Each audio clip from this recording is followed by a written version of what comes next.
Oftentimes these days in the watch industry, we are enamored by watch release after watches and wonders, after every limited edition. Sometimes we forget the watches that have come out like just a few years ago. These watches are for the most part the same quality, if not better, but they're forgotten because they weren't a release and the press wasn't talking about them because they happened a couple years ago. They have no incentive to. Today, I'm going to be talking about one of those watches that I think if it was released today would be maybe the watch of the year. And this is a brand that I think sometimes gets forgotten about from the purists. Now, a lot of the watches that this brand makes don't typically fall into that like collector mindset. Some of them are too thick, some of them are too big, but this one, I think they hit the sweet spot perfectly. There's a reason when it was released, everybody was talking about it, but I guarantee until you clicked on this video, you probably forgot. A little over 4 years ago, Breitling dropped the Premier B01 40mm, and it has this like light green or pistachio dial that is to die for, to be honest. The specs in this watch is it has a 40mm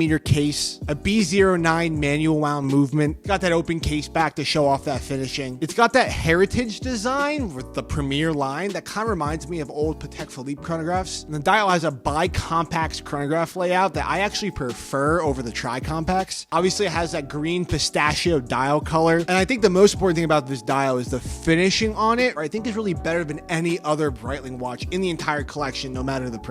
And we can talk about specs all day long, water resistance or whatever, but at the end of the day, and this is more at least important to me when I'm collecting, is how does the watch wear on a daily basis? Does this fit in with your wardrobe? But more importantly, is it just comfortable in general? Now, some people get a little bit concerned with the thickness of this watch, and I do understand that. Coming in at over 13 millimeters thick for an almost $10,000 watch, that sounds ridiculous, but I will tell you that on wrist, this watch is pretty spectacular. The way the lugs are curved, even with like this semi-domed sapphire crystal and the case back as well being domed, or at least slightly domed. I don't think it wears like 13 millimeters. I think it probably wears like 11 and a half, which for a manual wound chronograph shouldn't be that bad at that price range. The one thing I don't like about this watch, about the wearing experience in general, is this like faux or real, whatever, alligator strap that it comes on. I hate when brands put this like shine finish on any watch, to be honest, on the leather strap. I prefer a matte look, but just on top of that, the strap itself is just not comfortable. For me personally, if I were to buy this watch, which I have not, I would buy an aftermarket leather strap from something like Deluxe. Not sponsored content, I just think they make the best straps in the business right now. I wouldn't even buy like a Jean Rousseau, and I would just put it on this watch, or at least get one that fits the clasp, because the clasp is pretty nice. It's not like a micro adjust, but it's decent. I think it would completely change it. I think the strap is too dressy for the actual watch. I think even though this is like a heritage chronograph that has this cool dial and finishing, it could be deemed as dressy. I guess somebody could say that. But for a more like a suede look, I think